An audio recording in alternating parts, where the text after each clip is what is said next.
great to can provide some kind of knowledge that I luckily be accumulate for a while, and that is something meet up the demand of our fellow members. If you remember the last time we had a meeting, we talk about the financial struggle of graduate student and others, and we need more training about this thing. Just 1 or 2 days after that, I saw something pretty interesting that benefit you guys. That's why I'm sharing. And of course, the host asking me to do a little session about this. So I say, yeah, why not? Because I think it's important. And why not helping people by sharing information and knowledge, which is the whole value of this group. So I put it on this slide, the slideshow. I do use this slideshow to educate or training for my team too in Vietnam, United States, about the nonprofit and personal development. You can find something back then, but our session today about the financial literacy. Let me present to see it easier. Could be the last 3 slides. So here's the first thing we should think about it first. Let me move this thing out. So the program that I sent it to you, I just saw that pop up in my emails on Facebook. I don't remember, but it's called that the Intuit and Khan Academy who collaborate with each other to release the free online course about the financial literacy, and because it's free and it's about finance, so that's why not I'm sharing for you guys. And I've been using this both platform for a while. And self-learning is what is really important thing. So we should bring up and we should develop to helping ourselves now today than just waiting for paying $2,000 or $3,000 for some financial course, which is might be not that much information you need. And I do go through the course before it I sharing with you guys today. And I think the course will provide enough information and terms with really basic knowledge that everybody can understand, even you not in the financial fields of expertise. I'm doing working in finance too. Just 4 or 5 months ago, and the story is pretty simple. My wife keep asking me a lot of financial questions, like when we have kid, okay, next year, you know how much money for raise for the kid? In the United States, in 1 to 18, roughly $250,000 is the average number.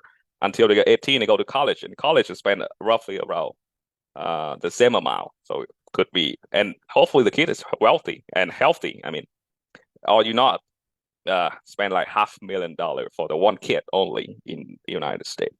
So where we got this money with our income now today, and you guys can do some simple math in your brain that you know that how much income you got to save to make that much money to affordable to have a kid. And I say, well, we should invest in something, but which one? And how we saving, how we investing, and how we build up our wealth enough of time that we afford for our financial plan is a huge question. I believe everybody have that. We just have different way to asking it and different way to manifest it and represent it. Like, yeah, we do all right. We work extra hour. We do something. We do other things, and hopefully we buy lottery. Hopefully we have enough that money. But the way I'm answer it, that is, well, why not just go to the financial industry and learn about that? That's make me to get a job in financial industry. Even I'm still in my final state of defense, my dissertation related to education, which is the whole 2 different fields. So that is the story. I have a question, and I got to find a way to answer it. And with my financial knowledge so far, I gotta say this course provide you enough well-rounded knowledge of finance in the United States. I say United States because definitely there's a lot of different way of financial function in other country. But if your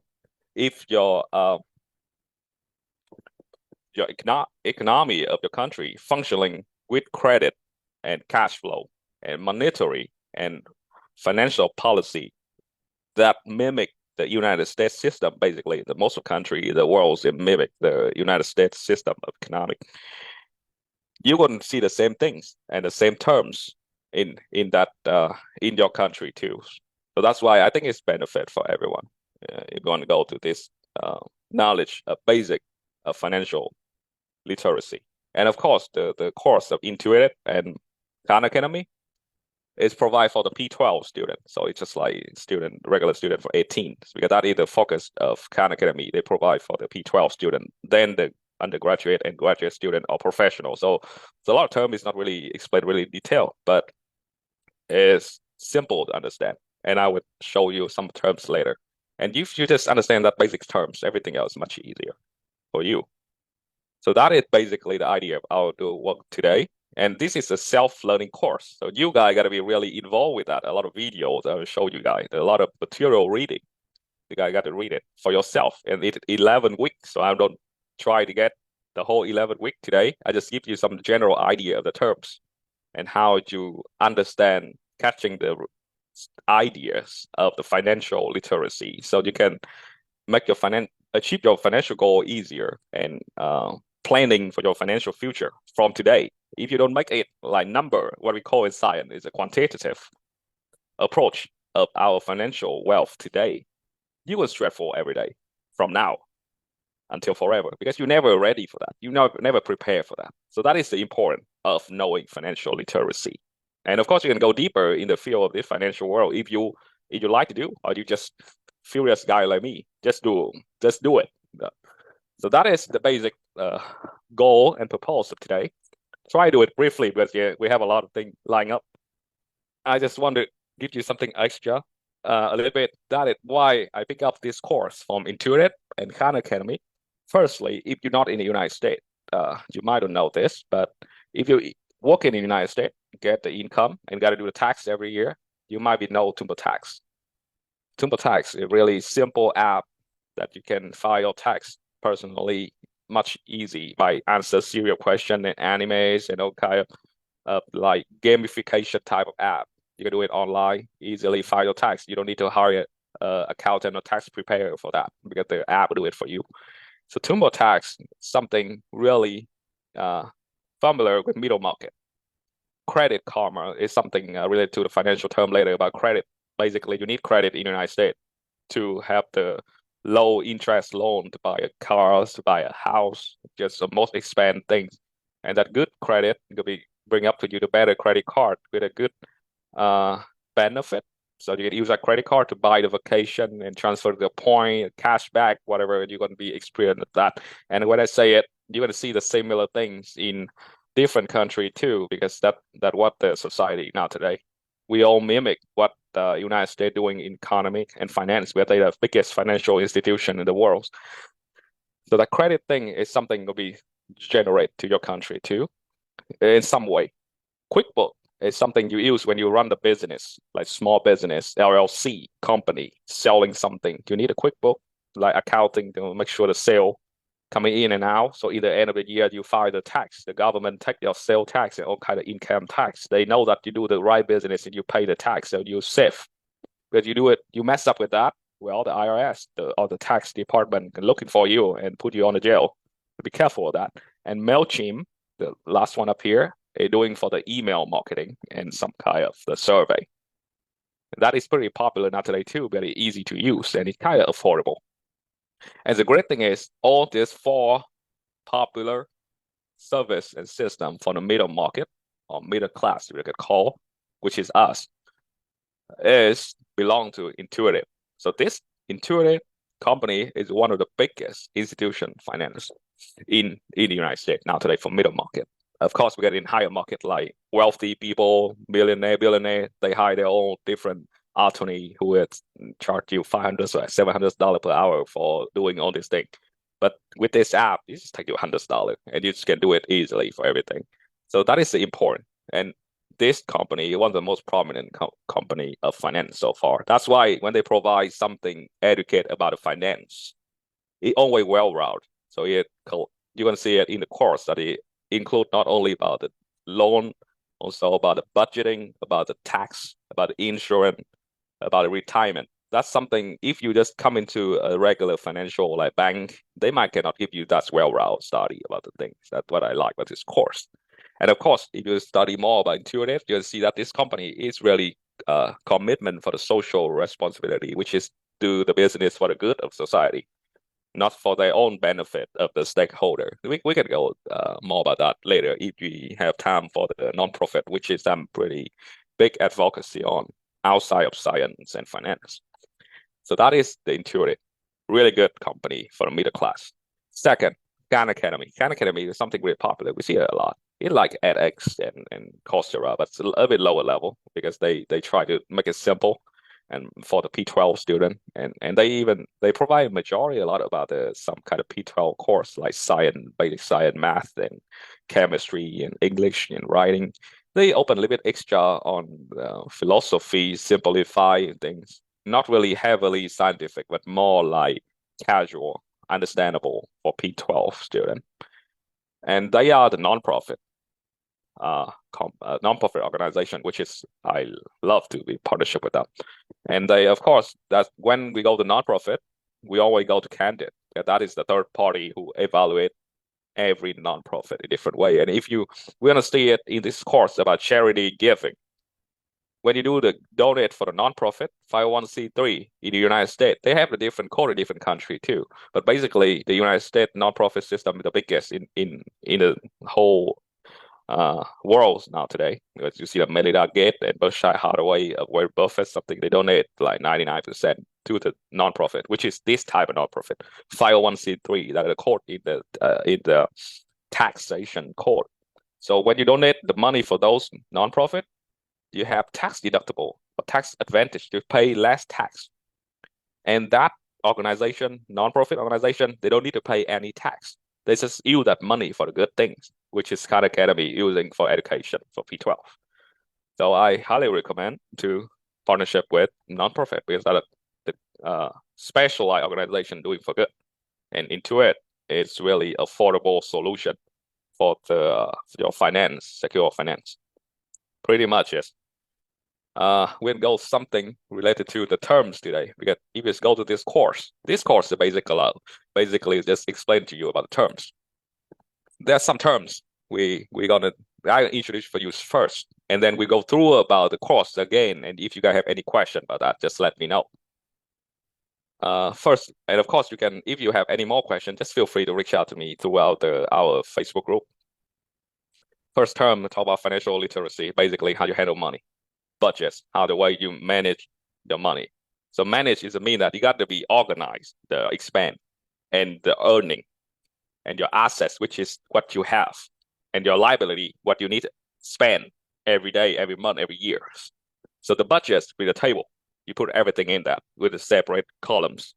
And in this course, they give you a 50, 30, 20 rules, which is pretty, I think it's decent for people to start, which is 50% of your income will serve for your need on the left side. 30% first serve for what you want, something extra of what you need, right? Something you need to survive and something you want to be happy, right? So this 30% of your income, and the 20% left for the saving. What did you save for the future, for the retirement, for the investment, for the charity, for giving for good, or scholarship you want to provide or something, or you want to provide scholarship, paying college fund for your kid in the future. That is something you do up there. So that is the pretty basic rules. People can find different rules, but depend on you.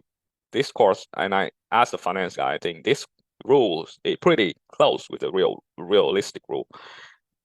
With the normal, I believe in normal American rules, it is 60, 30, 10, amount closer. Normally, they cannot save more than 10% of their income, but 67% of American live paycheck by paycheck. They don't even have the saving. So this rule is, if you can have some type of saving, 10%, 20%, you're pretty above the average. So that is something you should know. The third one is per unit pricing. Basically, it just break down all the material, all the food and product you buy into the unit, the smallest way to manage or evaluate the value of things. For example, they use a paper rolls in here, the paper, a toilet roll or towel, something. They said 18 roll for $20 or 18 roll for $18.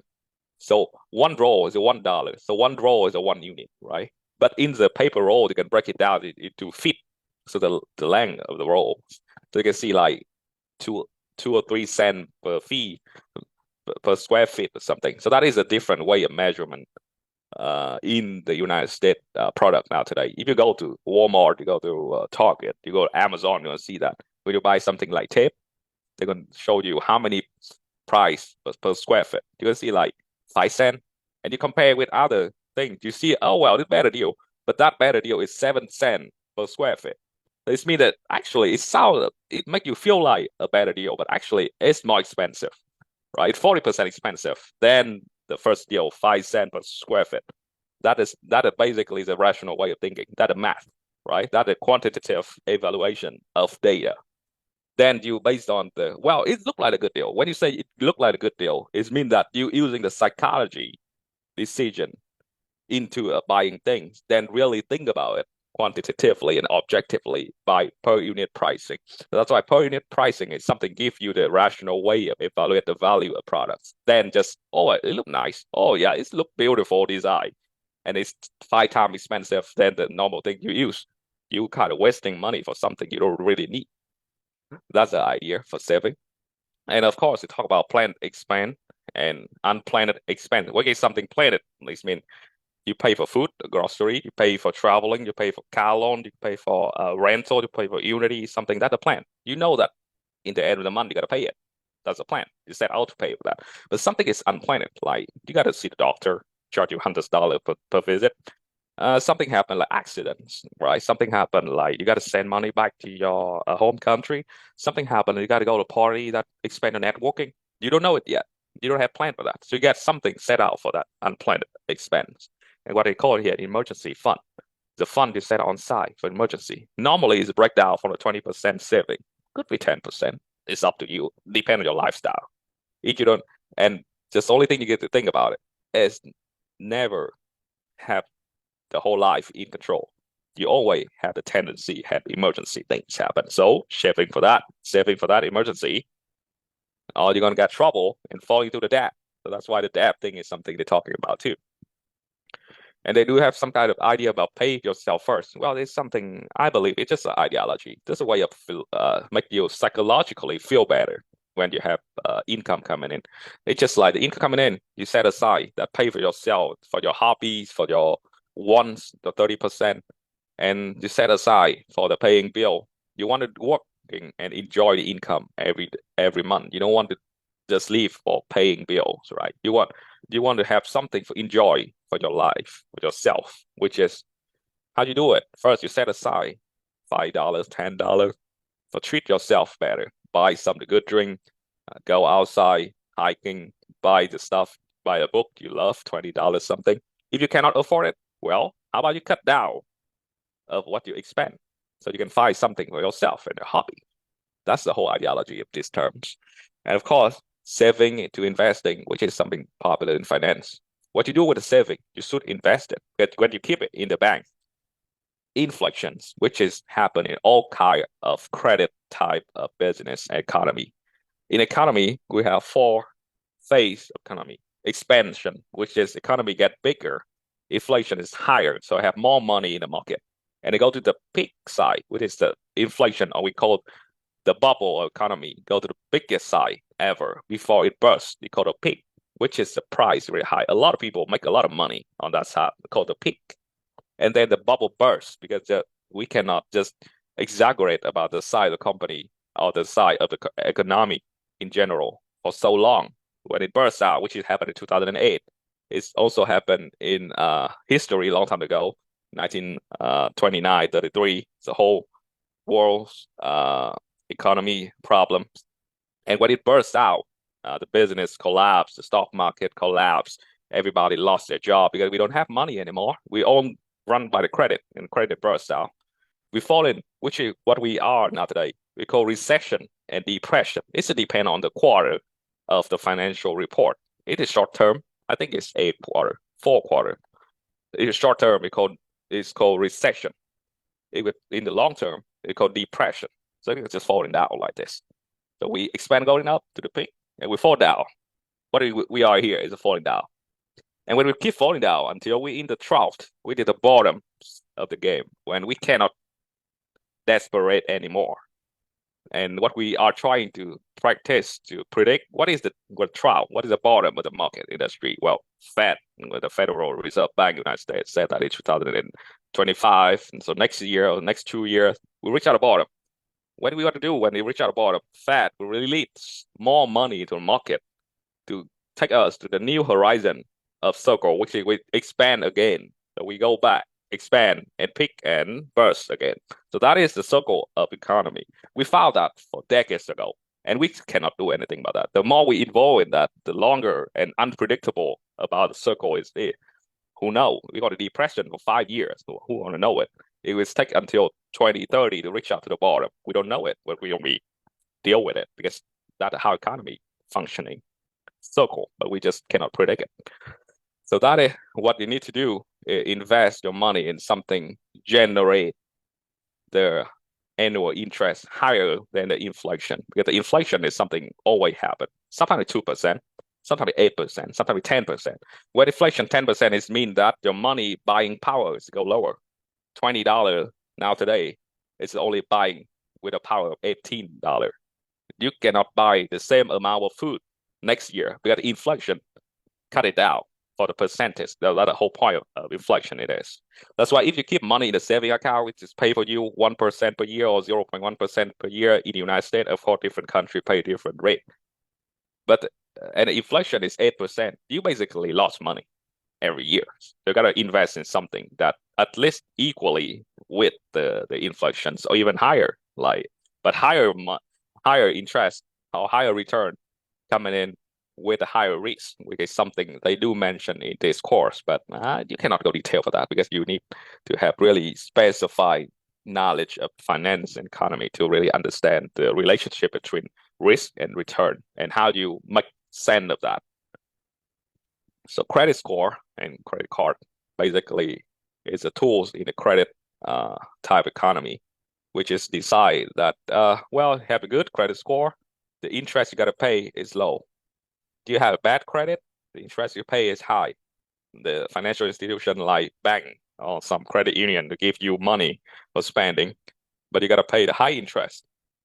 For example, you buy a house with now today, the rate is 7% interest, and you go down payment, which means that you pay first 20% of the house. 80% you got a loan for the bank. And with 7% interest, after 30-year loan, you basically pay double. You pay two house for one. So the best scenario is pay it off in the first day. But how do you pay it off? Well, you come back with the investment and saving, because it's not everybody have $100,000 cash or $200,000 or $300,000 cash in your bank, and make sure that money clean. Because if you pay too much cash, spend too much cash at the same time, IRS is looking for you. So be careful with that. That's basically idea about the credit economic system and how the U.S. government functioning in the money world. Live with it. So now they do provide something related to APR, basically just the annual percentage of interest rate you got to pay if you loan in the card, which is something when you pick up the credit card, you got to think about it. And if you don't use it, yeah, you don't need to care about it. But when you got to think about it, when you rethink about a loan type of contract. All right, here's something. In the next couple of weeks in the course, you can see that they talk about personality money, which is a psychologically way of using money. How do you treat the money? You are a saver. You have 50% of that go to income. The income go to saving. You only want to save. You don't want to do anything in that. Just saving that much of money make you feel comfortable. Like, for example, my wife, she said that $20,000 in the bank account every time she opened the app every morning. Is her saving number of money. If you low down to $15,000, she'll freak out. So that is a different mentality. So that's what is something you got to figure out your own number too, because we have different personality toward the money. Investor, for example, I'm an investor. I want all my money to be invested in a different function of investment. I don't want it in the bank. I don't care the mentality of my wife. I want it in investing, like 2%, 3%, 5%. Sometimes it go perform not really well, go minus 18% like last year. But this year coming back because I know about the economic circle, right? When it go down, it would bounce back higher. Is a long-term investment always bumping up, but it's just about how you can keep it long-term enough. And the best predict so far is 30 years. If you cannot invest something in 30 years, well, just don't do it. Your mentality cannot handle it. That's why the investment money, sometimes the ideologies say that the investment money is a money you're willing to lose. It's not the money you need to survive. It's the money extra after you have enough of what you need and a little bit of what you want. So the rest, when you do invest, get ready to lose it. Yeah, that's the ideal investor. How risky it is, but that's why you go to high return. Balancer, yeah, balance between the spend and save and invest. The best scenario, right? But they don't get a good return because they don't invest more. If you want to play it safe, you will not get it big. Basically, it's the rules of finance. And spender, someone have expand a lot. They want to spend more and more because I mean YOLO, you just live one life, right? I don't know. Tomorrow I have a car accident. What I got to do with my money? What the meaning of saving and investing when you cannot spend it? Spend it now. Well, that's a different life ideology. I don't know. I'm not that type of person, so I have nothing to do with judgment about that. But there do people like that, and that they pick their life choice. That a good thing about United States is you have freedom of choice, right? You pick your life. I'm not judging it. Okay, so that is personality. Charity. So we talk about charity in here, and the benefit of charity is altruism. You think about other people, it's mean altruism. Empathy, you share with other people what kind of hard time by give them something as a form of charity.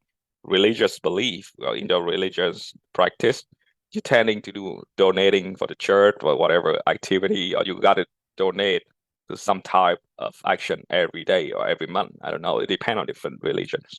Social norms. So what happens in social norm is the small social groups. Like for example, you live in Catholic or some kind of Christian community side. Everybody do donation. Do donation. You should do it because that is how they're forming social norms. Or you don't need to do it, but people in their social group they treat you a little bit different. A little bit about sociology approach of things, but get ready for it because they do forming a social norm of doing charity in the Western world because of religion, because of the tax advance. What we talk about this later.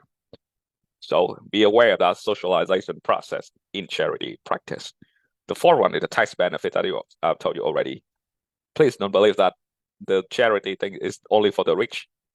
The normal middle class people also can do that, and they have tax benefit too, and they do have to discount 50% of your income tax in the end of the year. So you should think about it. And reputation, of course, you do charity for the reputation. Some people are looking for it, and some people just thinking that like extra benefit. Okay, the next one, financial goal, which is important. What's your goal? Give me your number. Next 10 years, I want to be millionaire. So without 1 million, so 10 millions. Gotta give me specific, right? And you gotta give me the time. So why the time bound in the SMART goal is about, well, I want it to 10 years. Okay, 10 million. You want to make every year break that to every year 1 million, right? And break out to the week, break out to the day, and how do you gain on the investment things. Let's go. So that's why the more specific about your goal, financially, I don't talk about sociology and psychology because that SMART goal is not work with that things. About financially, what is specific about that is about number and time. If you cannot specific about that, you'll never get it. And of course, you got to be realistic. You cannot become a pumping billionaire, make hundreds of $1 billion in 2 years, right? That's depend on you. But make it sense, make it the way rationally. The other one is short-term, mid-term, and long-term goal. This thing a little bit like qualitative, something like prediction. You don't need to get it clear like SMART goal. If you can, be great, but believe me, you got to change it because short-term goal is a 1 to 3 years.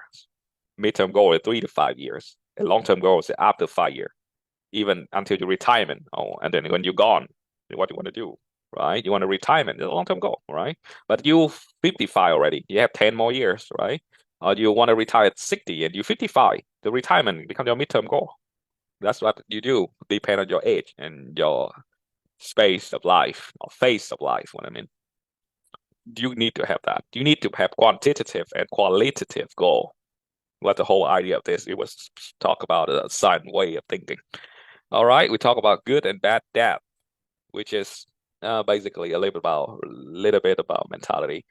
debt is not always bad. Sometimes you need a good debt, which is credit debt a little bit. You just have a short-term debt for that, so build up the credit score. So in the long time, you can have a better score and better benefit, like transfer point or cashback, or you have some leverage, so you have more money than you actually have. It's called leverage by getting debt, so you can invest more and have higher return. For example, you have 100K and you need 150K, so you mean got extra $50,000 to invest in one unit that give you 20% return. So and you got and guarantee, and what you got to do is you go to somewhere and loan $50,000 for 18% interest per year, and you put what $150,000 in that unit investment, you get 20%. You pay off 80% of that thing. You still have 2% extra, right? Because some opportunity, you got to have certain amount of money to get into that certain opportunity of investment. That's why people still loan, because people still get debt. And it's not always a bad thing. It's a way you find more opportunity and leverage your financial ability. But of course, this thing don't tell you, but I gotta tell you, if your mentality is cannot handle the debt, yeah, don't do it. Live a low life. Don't try to get too much risk that use yourself mentality cannot tolerate. And they have talk about snowball and high rate. This is the way you pay off your debt. Snowball is you pay off the small amount first, and then you got pay off left the big one later. High rate is just a strategy to pay off the debt with a high rate of interest first, and then pay off the other one later. Like student loan is something really popular in the United States. The interest is not too high, but credit debt is something really high. You should pay the credit debt first, and then go to student loan. It's about comparing, because you don't have unlimited resort, right? You have limited amount of money to pay for the debt. Which one you want to pay first? That's your choice. Have two strategy up there. Bankruptcy, something you got to do if you cannot affordable to pay off your loan. You have two chapters. One is for individual bankruptcy, one is for the company or enterprise bankruptcy. Then we talk about insurance. Insurance, basically, people think that it's something kind of scam or something kind of pyramid scheme things. That's people pay money monthly, what we call a premium, to buying some kind of package insurance you never use. Well, it's the only thing when we approach insurance do a part of finance. If you get in the financial world, you will see that insurance company is so big, even bigger than a bank. And even they buy the bank and they buy the other financial institution to become the huge financial empire. Because insurance is a part of the life. Why? Because everybody have the risk. You don't know that you're going to die tomorrow, right? Nobody know it. So what you do with all the debt you have, you can pick up, well, I don't care, I'm die already. But some people just care, well, all the burden financially I live it for my family. How I got to do it? So insurance company come in and say, yeah, we can handle it for you. You pay it, and you're good at this. And we pay it. You pay it for us annually. Okay, have Dixon in here. Please talk more about good debt in the US context. Culturally, I learned to live a life of zero debt. How does this work? Okay.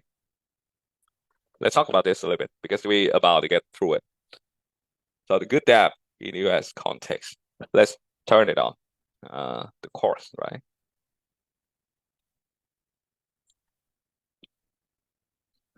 Everybody still follow up?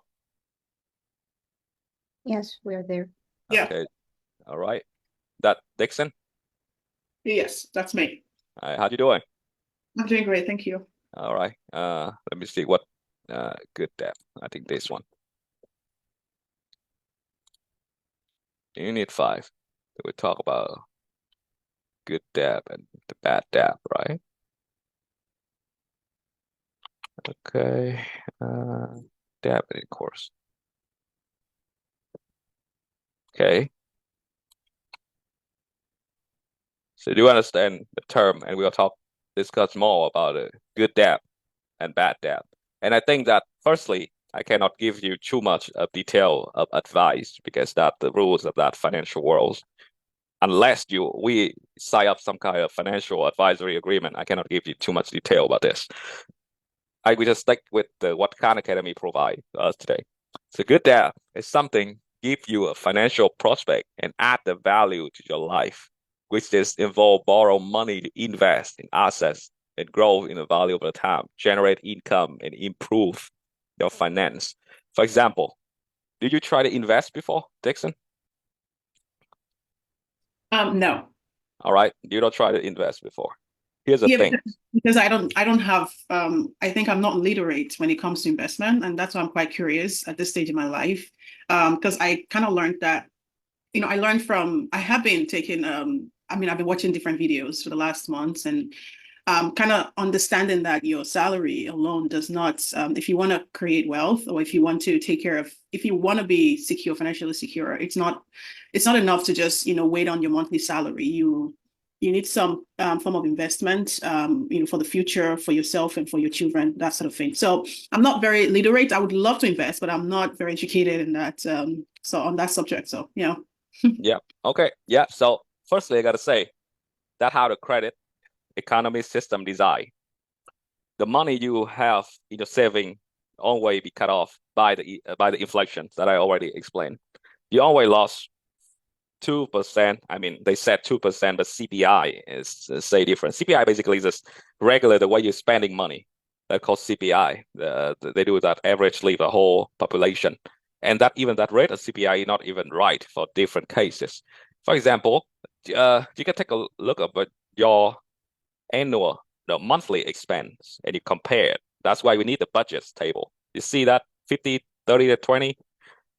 You used to spend 50% of your income in 2019, but in 2020, you were about spending 60% of those. But your income did not change. That's a problem. See that? And the saving you have, you might say that the saving, of course, you got to be cut off. Or the thing that you won, the 30%, got to be cut off because the income is the same. How you can fill it in that 10% is short every year? You got to cut off of that one. You cannot get too much of what you want, or you cannot save too much of money what you need. So that is the basically nature of this economy. That's also does that make sense to you? It means that what this money you save now could be lost gradually every year. Now that makes sense, right? So the idea of keep money in a saving bank basically is you're just wasting money because it lost every year. That's how the economy function, except you're in a different type of business economy. United States is really big on this credit system. That is, when you lost a lot of money. That is the thing. So only way you can do it, that not keep it on the saving account, that it invest in something which can keep you 5% return. And even that 5% return is not marked up with 8% inflation. You just lost like 3% after 1 year because that's how they evaluate APR. They always evaluate annually. So now you mark up, you just lost 3% of your saving. And you know that in the future, investment will always have a good performance in the future. And they have something, I think they do talk about this too. They call compound interest, that you invest $100 into for example, a stock. It's pay for you in the form of interest or dividend. Sorry to give a little bit more terms, but that is how the financial world go. It pay for you $2 every year because you invest on them, and they appreciate that, and they give back to you in the form of sharing profit. It's called dividend. Firstly, you got to pay the tax for that $2. That's how the American functions. Secondly, that $2 you have option spend it with a cup of coffee, not really good coffee with $2, or reinvest that $2 into that stock. So if you pick up the second option to reinvest it, now the money you put into that company is $102. So the investment portfolio increase. And next year 2024, they pay for you dividend. But this time they have a little bit better profit, and they pay for you like 10% of that portfolio. That portfolio now is 102. So you have a little bit increase of interest you earn every year if you keep reinvest into that portfolio. So that is a compound interest. So you keep investing and investing. every year. So they even have the terms called the DCA, the dollar cost average, which is you invest every day $2 or $3 something, and either end of the year the average price you pay is lower than the market price, which is help you decrease your risk. So that is the term of investment, and of course it pay for you the dividend, which is the share profit, but that thing is not sure, because what happened is the company don't make money. What happened, the company bankrupt, you get nothing, stock becomes zero. But if they make profit, they can share it to you. That in the form of dividend. You pay a little bit tax for that, depend. But you still gain something with your investment. And the portfolio you invest as a form of stock, as form of ownership of that company, is still there. You don't lose anything. You just get more. But if the company bankrupt, of course, you lost everything. That's why they need to be evaluation about the company when you want to invest in them. Besides stock, I think that in this course, it do talk about something else. It's called bonds. Bond is a pretty bit secure than stock. It's a debt certificate. So basically, you give money to the company as a loan. So that company have to pay for you the loan, even they bankrupt. So that's why the bonds are a little bit safer than the stock. But the thing is, because it's too safe, so that's why they're gonna not release for you a lot of bonds in the market. And second, the interest or dividend you earn every year will be much lower than a stock. That's the thing. Than our other form of investment. So if you want to play it safe, you will never get a good return. That is how you do it in the investment side of the game. And the higher risk you have, the higher bounce you can get. You can multiple like NVIDIA. You're gonna see that the stock of that tech company, it goes so big that they making their facility for the AI, how the AI system can get bigger if they don't have good facility and cheap for NVIDIA. That's why they gain 200%. Yeah, if we know the future, we might buy it and double the price, but nobody know the future. That's why we just try to predict it. So that's a good thing, investment into the stock is the stock do gain the value due to the performance of the company. So you not only earn potentially the interest by dividend every year if the company does so well, you also earn the appreciation, which is the increased value of that stock over time. Yep. So that's why they have a lot of papers. I recommend you read papers more than watching some random video on YouTube, because the platform like YouTube, you cannot give people the details of the analytic. And of course, if you are a licensed financial profession, you cannot give anyone detailed analytic, or the SEC will pull back, will take back the license and ban you from the financial industry forever, because you cannot give that advice for everybody without consent and agreement.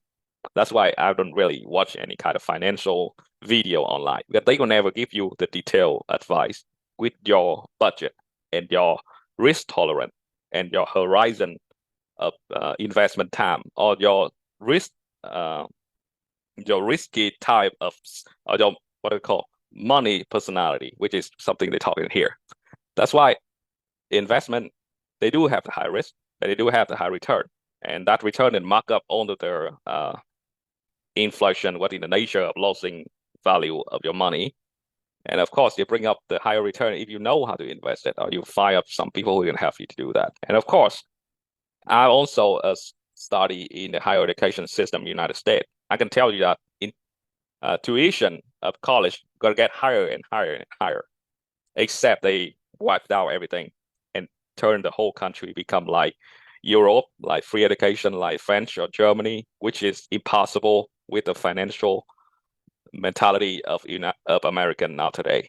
So my prediction is the tuition for the college, if you want a kid, go to college, good college, and get higher and higher and higher. But your income will not raise on that high, predictably, except you can improve your skill into a really high level, which is great. But if you are average middle class, you're gonna never make it up. And you know the result, they fall into student debt, and that debt go with them forever.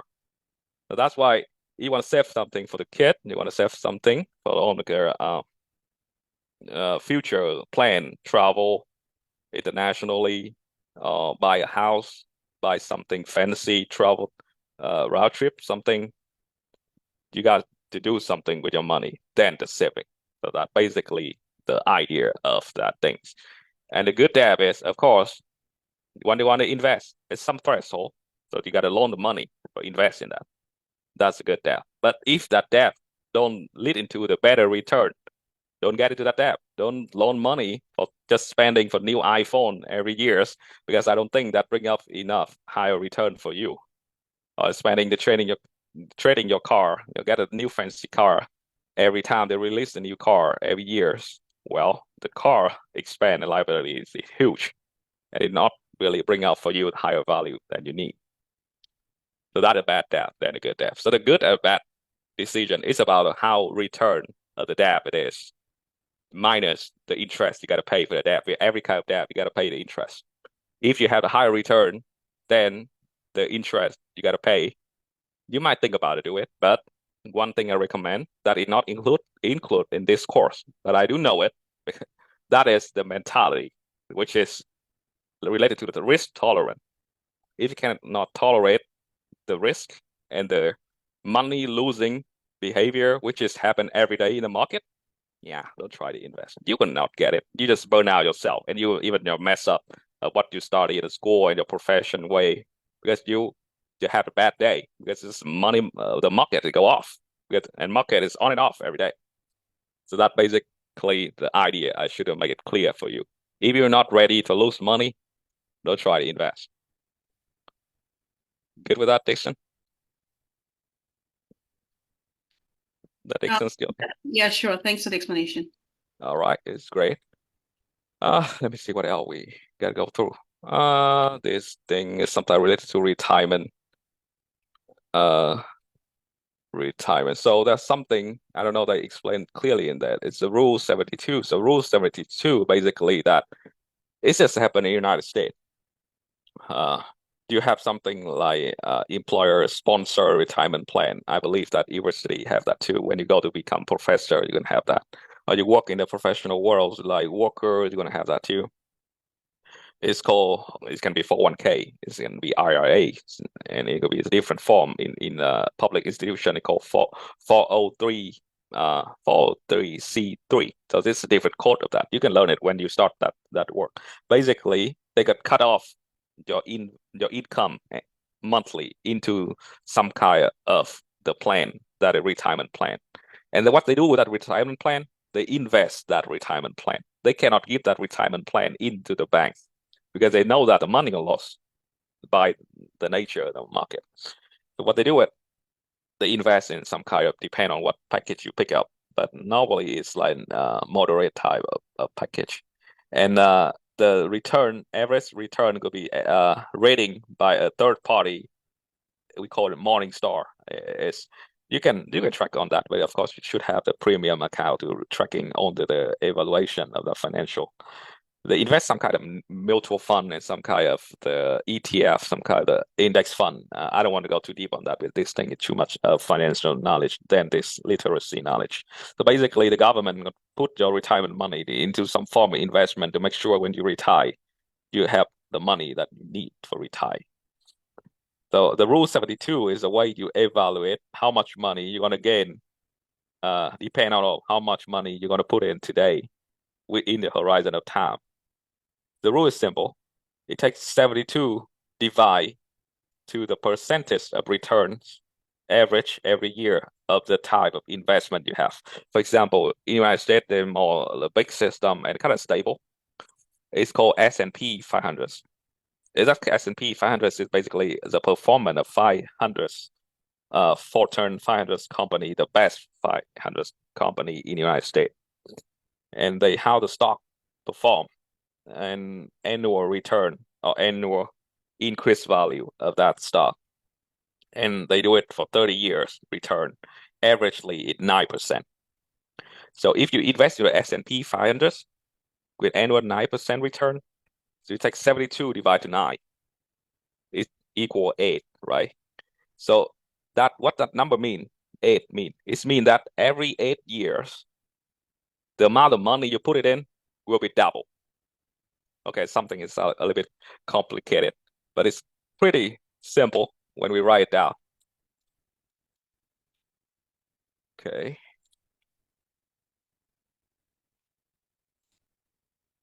I think this thing is the most important thing about time horizon and investment. For example, you put $100 per month into S&P. Oh, why it's go down like this? Okay. S&P 500, which is have 9% return, APR, right? So with this rule 72, first take 72 divide to 9.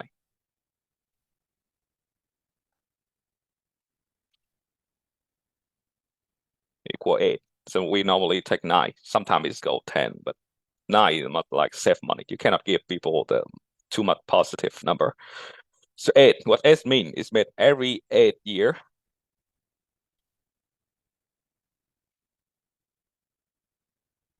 Your money, your fund is double. Now you have the number now. $100 per month. It's mean, what that is mean 1.2K, right? You multiple the 100 with 12 months, right? It's per year. And it multiple with 8 year, because you got to put it enough that money every year until the 8 years. It went into 9.6K. So until the 8th year of your investment with $100 per month, it become 9.6K. That is the amount of money you invest. So in this 8th year, but it is the money you put it in, we call principal. But how about the return, 9%? Now the return we calculate by double, because that's the rule of 72. So this year, for example, we invest in 2000, right, 24. So this is the number principal, which is money you put it in. It not include the return yet. 8 year, so 20, 32. So this is a year. But now the totals you have in that investment portfolio could be the double of the principal, which is equal is 19.2K. So that is, right, this thing a principal. So that is the thing of investment. That's a amazing thing of investment. If you not invest after 8 years, what you have is 9.6, right? $9,600 in the saving account, which is the real buying power. It's much lower because you cut off the inflation every year. But if you invest into S&P 500 with 9% average return, after 8 years, it becomes the $19.2 thousand, which is, of course, the buying power is a little bit lower because inflation is something you cannot get over it. But it's still better than you keep it on the saving account. That's the amazing thing of investment and Rule 72. And the good thing is the next 8 years, which is 2040, this number double one more time, but this time is double of 19.2, which is 38.4. Okay, right? That is how you calculate it. Every 8 years is double. And the thing is, if you still keep it in the saving account, what you have now, you just have double that, right? You don't have how much you have. If you just keep it in a saving account, you just put $100 in the saving account per month. Never close that number. So this is about the time. If you have 16 years, and of course, this 9% is equal of 30-year performance. That's why I tell you, if you cannot invest in 30 years, the return is not really guaranteed to be that high. The number could be lower or might be higher because you invest right on the peak of the market. But annually, 30 years, that is a good thing about number. And the good thing is the next 8 year, 2048, this thing double into 76.8. And one more double is 150. See that the earlier you invest, the higher return you're gonna get, because that's how they do for the mutual fund. They keep investing the principal. They keep investing your interest into market.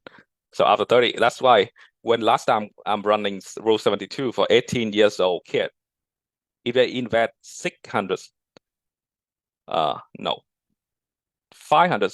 per month into an investment account with average 9% return, when they retire, which is 65, they make $3.8 million. That is the investment rules. Just poor math, nothing emotional, nothing try to timing the market. That is how the 72 rules working with you guys. So when you invest, that's why this Khan Academy is teaching 72, Rule 72 is so important with the P12 student, because they have a lot of time. When you're 40 years old, you don't have that much of time to get into the double, get into the return, because the market up and down. You might be getting the down time, you lost half of your portfolio. But the next 2 years, when you're pumping up, you gain it, because the investment is a long-term game. The short-term game now is about on the day trader and Wall Street people and BlackRock people. They have the machine algorithm do it already. You cannot beat them with that day trading stuff. The only thing you can get it with non-financial heavily knowledge, it invest something for long term with some slack out money that you're saving. That's how you build up $1 million. So everybody knows this rule, but you cannot do it when you're 18 years old, because you have a lot of things to spend, a lot of things you want to do. You want to be the spender. You want to become the one who explore the world or donate everything to charity or spend everything for a new phone, a new car. You don't want to do something really simple, but make you become the millionaire per se by the time you retire. And you don't need to effort anything. Put it in. The government handle it. That's it. Except only risk is the government fall. Like the United States collapse, which is something, well, we cannot do, but the chain is getting that pretty low. So that rule is, that's why it works with the United States. But it doesn't work with different countries, because of course other countries, they have a lower return because the market is not that dynamic. And second, the other market system, they don't have that type of safety. Well, that only benefit when you live in the United States. You can become millionaires. Just invest early. That's the only thing that I think is important about this rule. And 18 years old kids should know. And they even now can invest younger. With different plans, but of course I cannot discuss about this in this course. Okay, that is basically something how American people set up a retirement plan besides Social Security, which is something the government take it from your income. But in the end of with your retirement, 65 or 67, depending on the policy, you can receive it. But normally it's made up like 40, 50% of your income you need. How do you get back? How do you get out of 50%? Well, you get in retirement plan. And even that retirement plan is not enough, because when you get older, you spend more about healthcare. You spend more about I don't know, hobbies, because now you don't work full time. You have a lot of time. What you do with your life? Well, I got to spend it. You got to eat it, right? You got to go out dining. You got to go out to travel, and you don't work. Where that money come from? That's something you got to prepare. All right, Dixon asking one more question. Can you live and work outside the US and still partake this program? Well, I'm pretty sure that this type of retirement and investment program, if you're not a US citizen or resident, you got to go through some kind of the company, like investment or financial institution. You can go in there, buy some package of that, and they make sure your money is clean, because they don't want to be money laundry, right? So you go buy some kind of package, investment package. United States in financial system is pretty open for international investor. They come in there, you invest, you pay the tax, and you get it back. But of course, you have a lot of restriction than the United States citizen or resident. But yeah, that is only the thing we can know for now.